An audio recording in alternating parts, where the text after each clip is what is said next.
Welcome to another episode of Assembling Titans. This will be our final installment this fall for evaluation versus the opponent. Our opponent this week for week 7 will be the Los Angeles Chargers.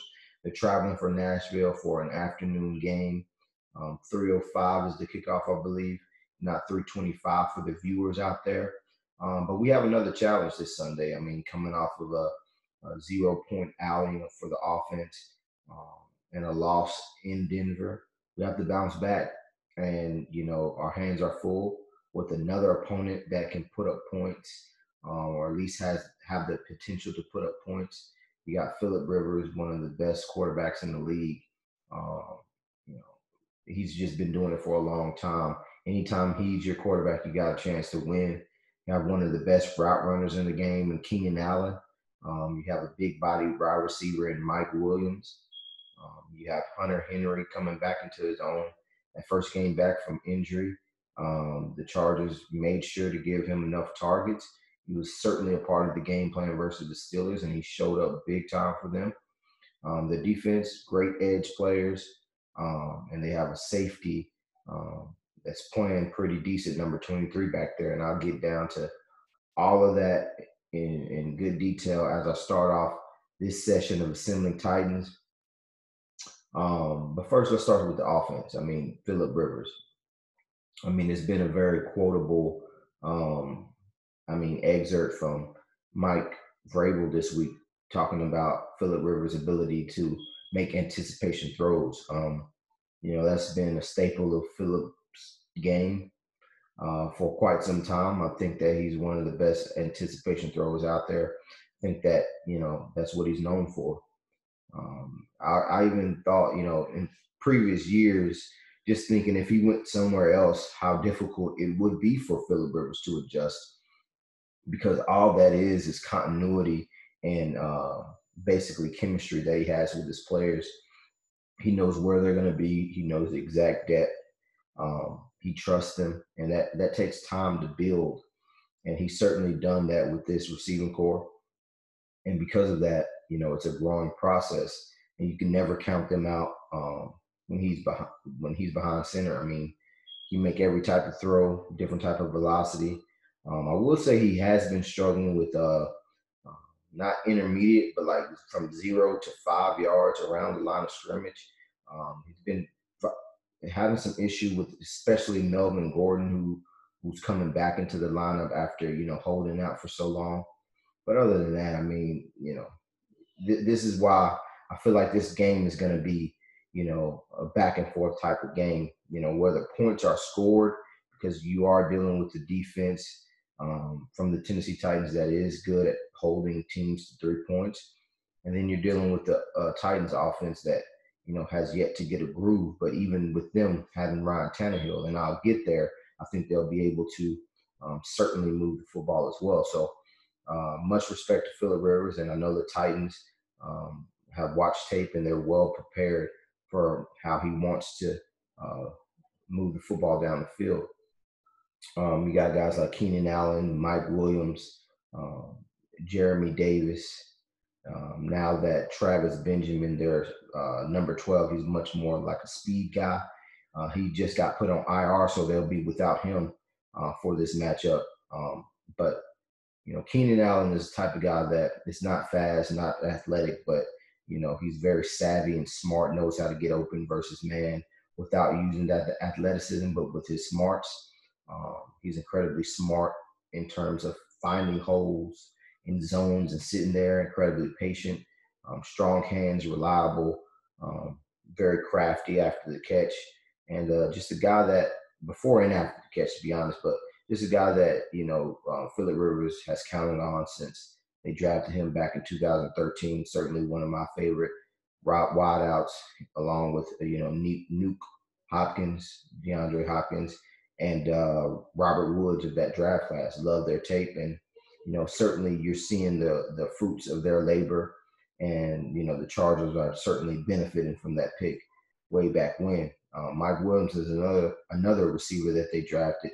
It's big, same draft class as Corey Davis, by the way, but that's big, strong, great great run after catch ability, very physical. Um, just an essential piece to that offense. You can tell when he's in, he brings a different element to that offense for sure. Hunter Henry being back and target so much lets me know that they want to implement him in the game plan, and they certainly will do that in this game as well. He's a big, strong, fast guy as well. I loved his tape at Arkansas, just a great route runner as well. So I think you look at that, those three in general, talking about Allen, Williams, and Henry, that's a formidable trifecta there. And I think that they'll certainly be able to move the football.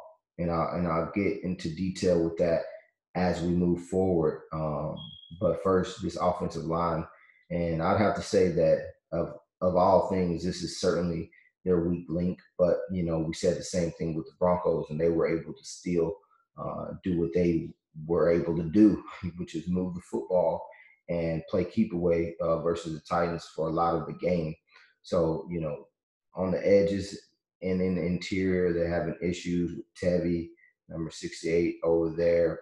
Forrest Lamp is in the matchup, in the lineup.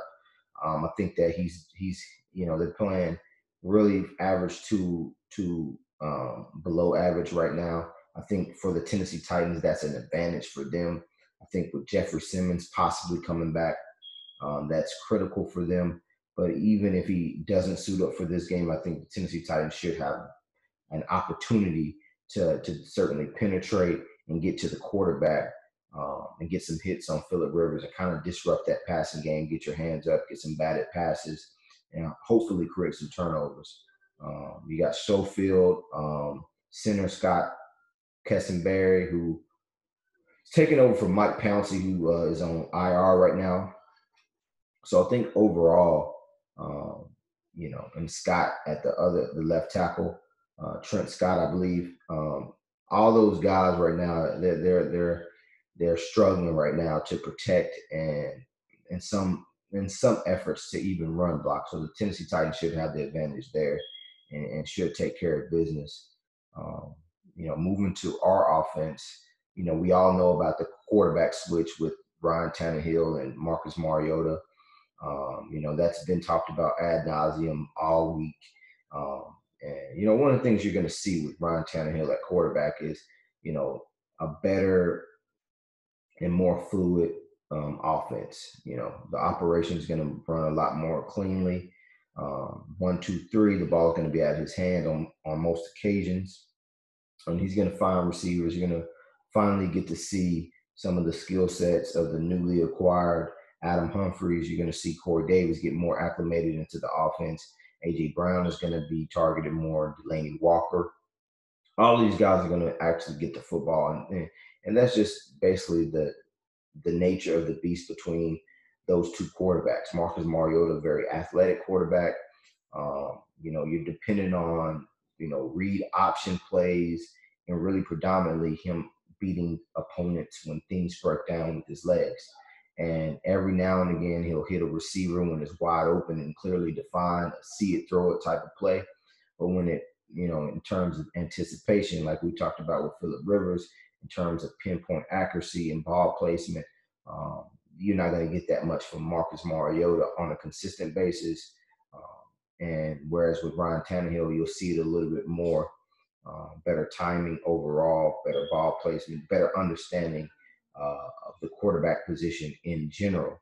So just from there, that's just what it is. It's just maturation, it's evolution, it's experience, and that's just what it is. And I really think that it won't be the last that we see of Marcus Mariota for this season and playing for the Tennessee Titans. However, it's a move that will result in more points for the Titans over this stretch, and I think they'll get on a little run because of it, if all stays the same with their defense. So moving on, Derrick Henry, I believe that he'll have a good game versus this Chargers defense as well. And once I get into the personnel for the Chargers, you'll understand why. But the Chargers overall, they haven't been able to stop the run game consistently. So for that reason, with Derrick Henry's style of play, his type of running, I believe he'll find holes. I believe he'll be able to be physical and break tackles and have some big runs and really control the clock. And then for that reason as well, I think Deion Lewis will have a decent game, just simply because he'll be able to find holes quickly, hit the hole, gain as many yards as possible, and certainly control the clock and keep it going. Um, that offensive line, I think, versus this, Chargers team, I think they got a lot of players that, schematically, I'm not sure they fit in that defense right now. They're not finding great fits. They're not playing, as a cohesive unit as well as you'd like. They have a lot of players that might fit a different scheme better, or they're playing out of position. If you guys have been following my campaign, you know that I was a big Tillery guy, defensive tackle number 99 for the Chargers, Jerry Tillery. Titans obviously took Jeffrey Simmons. It's ironic that he might play this week, but for instance, I think that they have him as an interior defender, defensive tackle, basically manning the 1 and 3 technique. I feel like Jerry Tillery is probably better as a 5 technique, uh, and even in some schemes, an edge player in terms of a defensive end slot. Um, I think that he has power, long arms. A player that's not playing very well right now, just getting down to the eval versus in this game in particular. But I think he's playing out of place, being overpowered with the NFL power right now. But I think if he can attack that outside shoulder of some guards, as opposed to manning them straight up or on the inside shoulder, where he's kind of sandwiched between the center and the guard, I think he'll have some success moving forward. But in this game, as if you're a Titans supporter, you're glad that they're playing him out of place. You got guys like Damian Square, Brandon Meebane, Joey Bosa, Melvin Ingram, if he's able to suit up, uh, and you got Jatavius Brown, Thomas Davis, Casey Hayward, uh, Desmond King, all of these guys. Uh, Individually good players, but collectively not playing as well. Jatavius Brown is missing some tackles. Guys are just running through his tackles right now. Thomas Davis will always be around the ball, but a little bit slower as an aging player. Got edge guys like Uchenna and Wosu that I really like coming out of USC. I think last year, I think he's a good edge player, but still versus the run, a little bit light. Got these hybrid players like Kaiser White from West Virginia, another player that I really like. He came out as a safety, so they've kind of molded him into a linebacker. But even in that sense, not necessarily the best versus the run. So collectively, this defense, they just have a lot of hybrid type of players, especially in the linebacking core. And I think a lot of guys are playing out of place up front. For that reason, I think Deion Lewis, Derrick Henry should have some decent games, if not great games in total, versus this defense. On the back end, like I mentioned before, I think I have to make sure that this is his name, because I don't want to mess up this guy's name. Rashawn Jenkins, number 23. Jenkins, like I said earlier. I think that he's playing in certain spots and certain situations in the game extremely well, given the situation overall. Um, we already mentioned Casey Hayward. We got Jalen Watkins and Roger Teamer. I think Teamer's struggling a little bit, but I think he's a solid player, but I think he's struggling. That's certainly a player that the Tennessee Titans can target in coverage. And really, overall, these linebackers, they're not covering very well either. So having a quarterback like Ryan Tannehill who sees the field very well, I think the Titans should be able to move the football, and score points. In this game, they'll be in the red zone, and you want to score sixes instead of threes for sure. You don't want to settle for field goals. You want to be aggressive, and you want your receivers to be certainly protecting the football, but fighting for extra yardage and making sure that they're getting touchdowns instead of field goals. Certainly, most certainly, that is the game plan moving forward.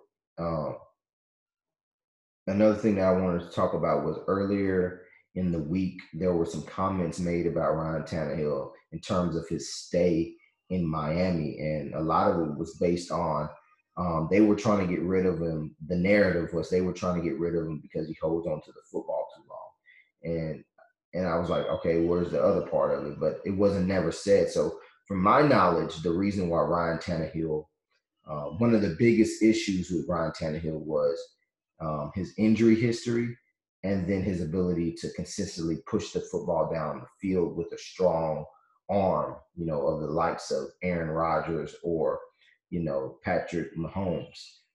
His arm is good, but it's not like a rocket. So my biggest things, or what I've heard from one of the reasons why Miami might not have fully committed, was obviously injury history. I think that's the biggest thing. And then not having like the strongest arm. So that's my two things. I didn't know that he was really like a guy that held on to the ball too long. I understand that he does keep his head down the field while he's manipulating the pocket and moving around.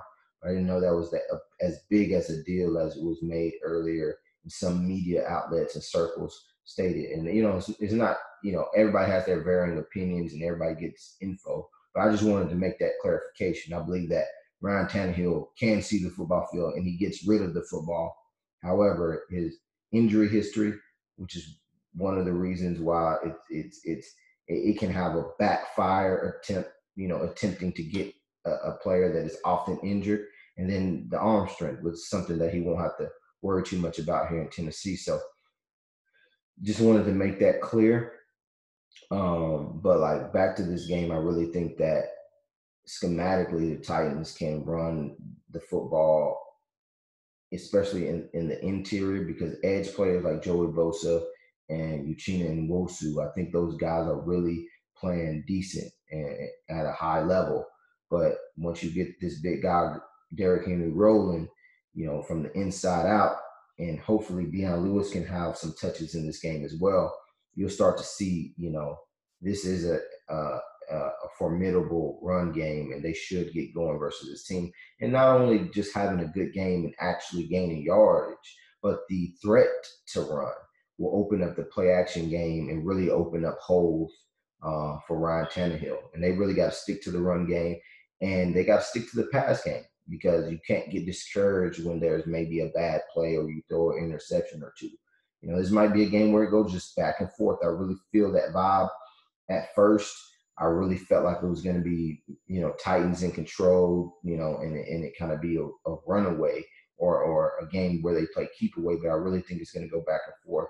I know the Tennessee Titans defense is good, but I really believe that this is the game where just the stars align. It's like the perfect storm in terms of that Chargers offense, knowing that, putting out an embarrassing outing at their home stadium versus the Steelers, where it was basically a home game for the Steelers in terms of vibe and feel.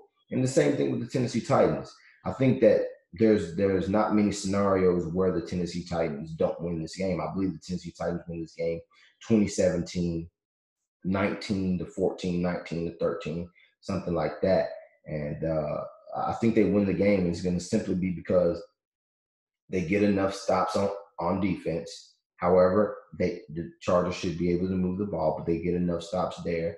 But it's really going to be clock control and time of possession, because I don't see the Chargers consistently stopping Derrick Henry or Deion Lewis. I don't see them. They haven't seen Ryan Tannehill play, and they haven't seen how good Adam Humphries, how good A.J. Brown, well, maybe A.J. Brown, but how good Corey Davis can be. So I really think that because of that, they make enough plays to win.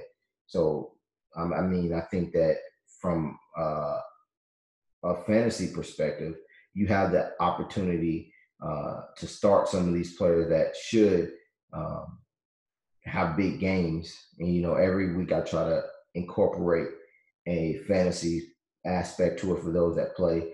I think, if you're a Chargers fan or have Mike Williams, I think that that's a good play. Because I think because there'll be so much attention to Keenan Allen that he'll benefit from that. I think he'll make plays. I think that he'll be probably the top yardage guy, might even be the guy that scores in this game for the Chargers. Just a big body guy. Um, um, just like Hunter Henry. I think that, Titans have given a little bit to tight ends, not much this year. But I think Hunter Henry is a guy that could score, might not have that many yards, but should score. He should be a consistent target for Phillip Rivers throughout this game.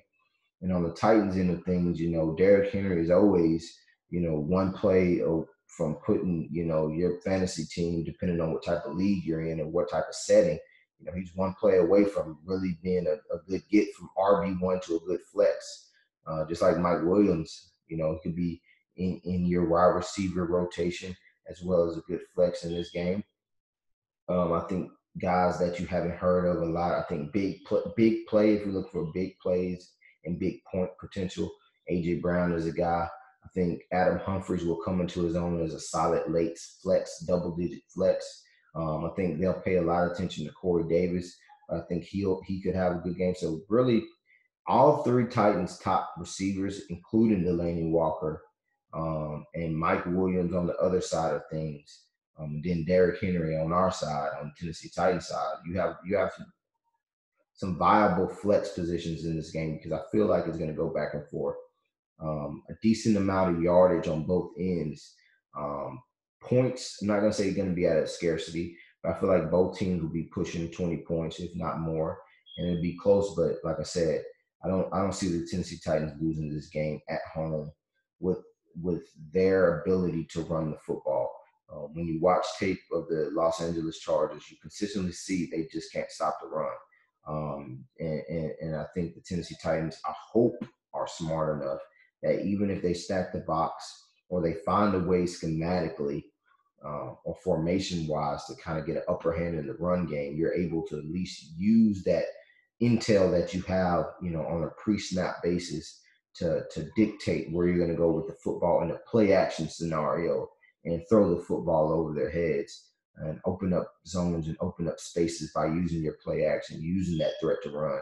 Because, if you're the Chargers, you know that you can't stop the run. You're terrified in terms of, we need to stop the run. We've been porous all year. So use that fear against them, and you should be able to move the football enough and possess the ball and, have the time of possession in your favor to where, you hold off this Chargers team that is, they're bound for a big game. You make sure it's not versus you. So as the final episode of Assembling Titans, at least the opponent evaluation aspect of it, because we're going to start moving to the 2020 prospects here soon, giving you guys reports. I guess video-wise, what we'll start sharing with you guys is maybe some tape of these prospects, some potential targets for the Tennessee Titans moving forward. All that will be on the Twitter at BU_scouting. I'm going to try to incorporate my IG at BU_scouting and underscore scouting into this a little bit more through my stories and even I think the live video story, whatever that's called. I'm not so savvy or privy to IG, at least that account. So I really need to really get that going to show you guys more in-depth knowledge on these 2020 prospects. This will be my earliest I've started this. Usually it's December, middle of November. Last year was a little bit later than that, and I still was able to get over 400 prospects watched. It was certainly a grind. But yeah, like I said, thanks for all the support, the likes, the subscribes for the opponent scouting series, or like I said, it's a 3-part series. We're already over the first part. Now it's time to get into these prospects and watch them. Hope you enjoy the game Sunday. Like I said, the Titan supporters, it should be a game where they can, keep things corralled defensively, versus Phillip Rivers. Your probably best bet is to play man and force him to make difficult throws consistently. Send disguises, send pressure. Make sure that you have a contingency to put pressure. Most times you don't, because it's an all-out type of thing when you send those defensive backs blitzes on the edges. But Phillip Rivers is a type of player that's going to watch tape and he's going to know he's going to throw into that void one time. and just make sure you're smart with that. Worst thing you can do is play zone all game and have them pick you apart. So, mix up your pressures, mix up your man zone schemes, predominantly man, and have guys that can man these guys up. They got some talented players. So, like I said, in conclusion, thanks for tuning in. Thanks for supporting and watching the first part of this Assembling Titans series.